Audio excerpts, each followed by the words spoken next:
Welcome back to How to Student. Today we're talking about emails, how to get onto your email, how to write an email, and the difference between emails and texting. There's a big difference, though I think it's kind of confusing, and so it's important for us to talk about it. I think that we are often stuck in a world of informal communication.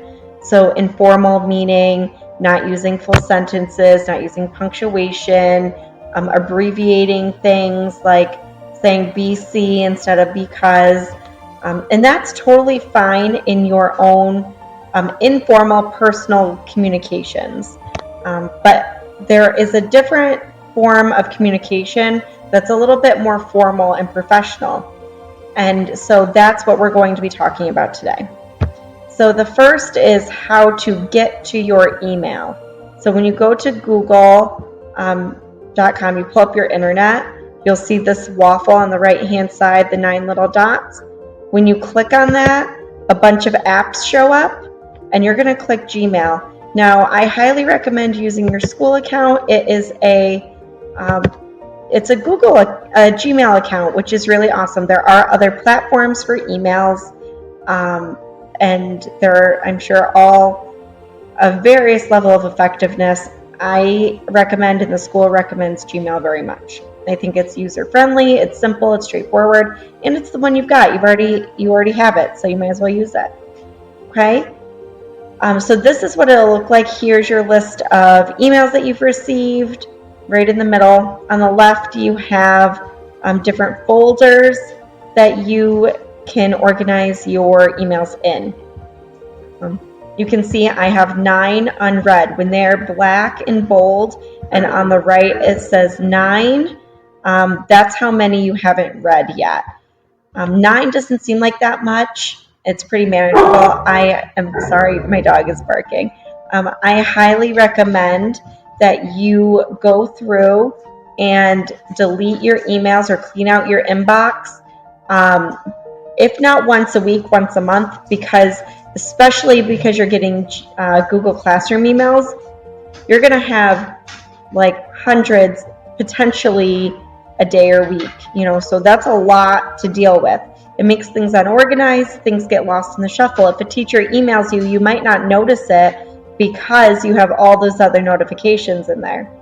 So I highly recommend you going through and deleting things, or at least putting them into folders, like I said, on the left-hand side. So that makes things much less overwhelming. I don't know about you, but when I look at my inbox and there's 1,000 emails, I'm like, oh my gosh, and I don't even know where to start. I just close it back down. So don't get to that point. Don't be like me. Okay? So if you want to delete things, you click this square. That selects everything. So be careful. If you don't want to throw everything out, do it by hand and check the little squares next to it. But if you know that all of it can be deleted, you click that in the trash can. Right? That makes everything empty. Now, the next step is to know how to create an email. On the top left, there's a plus sign, and it says compose.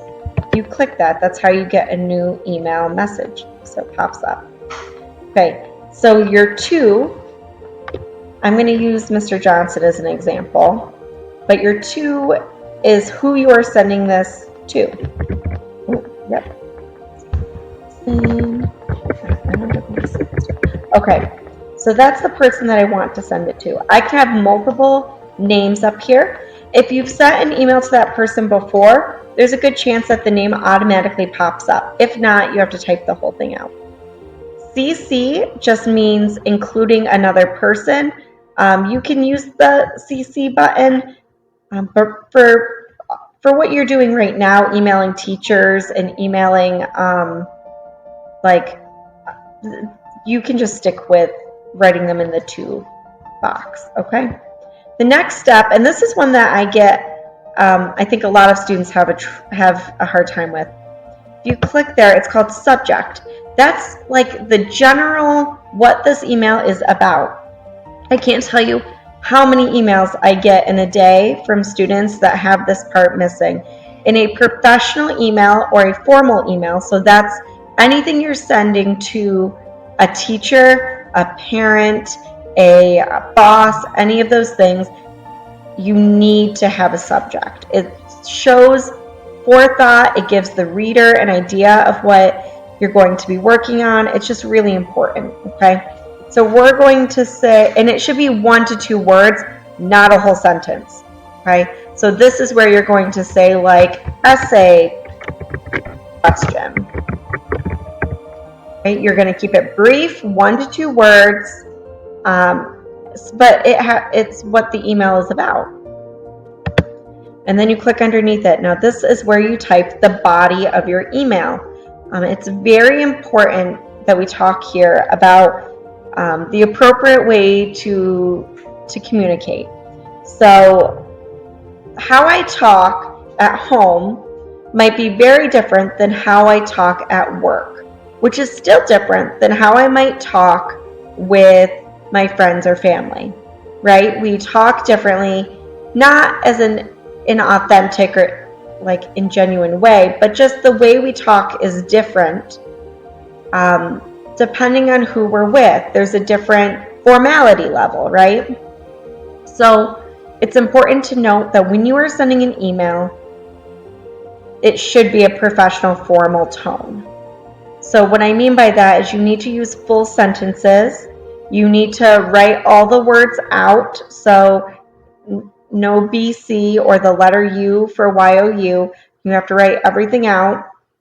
And to make sure that you're using, like I said, punctuation and full words, like full sentences.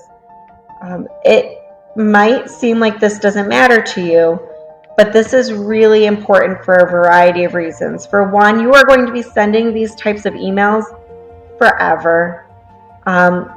If you are going to the workforce, if you are going to trade school, if you are going to college, all of those places require you to have email communication and to have email communication in an appropriate way, a professional way.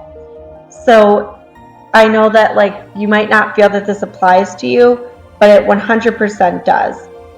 You're going to have to email your boss. You're going to have to email to apply for some jobs. You have to email and send in your resume and cover letter. And if you don't include an appropriate subject line and your email doesn't seem put together well, you're going to get looked over, most likely.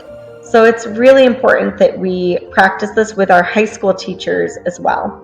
It also shows a bit of like respect, like we're being respectful of their time. So every email starts with a greeting. That greeting can be good morning, good afternoon, hello. So we're going to go with good afternoon. Good afternoon. Oops. And then you're going to hit the comma, just like you would if you were writing a handwritten letter. Then you hit enter. Now, you put something usually next that is like a connection to the other person. So I like to start with, I hope you're well, period, okay? So that should be like, how are you? I hope you're well, that sort of thing, like a well wish. Then you're going to write what you're trying to contact the person about. I am hoping to ask you about my essay. How many pages does it need to be? It doesn't have to be an essay question. You could be asking about anything or talking to your teacher about anything, but these are the steps, basic steps of what it should look like. So after you've asked what you need to or said what you need to, you hit enter, and then you put your goodbyes. So I usually like to use, and this one's the safest one to go with, thank you, comma, and then you hit enter, and you put your name. So you have your to, the person this is to, your subject, which is 1 or 2 words, and then in your actual email, you write your greeting, comma, enter, what you're talking about, enter, you put your goodbyes, so your thank you, comma, enter, and then your name. Now, if you need to attach something, You can easily attach a file by clicking this paperclip at the bottom of the email, and that lets you attach a resume, a cover letter, forms that you need to fill out. Okay, these are all really useful tools. Okay, and then you click send, of course. If you have any questions or you want to practice emailing like this, let me know. ajohnson@nrwcs.org. I know this was a long one and it was weirdly specific, but I think that this will be very useful to you to practice. So give this a try with your teachers. When you need to contact them through email, try doing it this way, okay? Have a great day.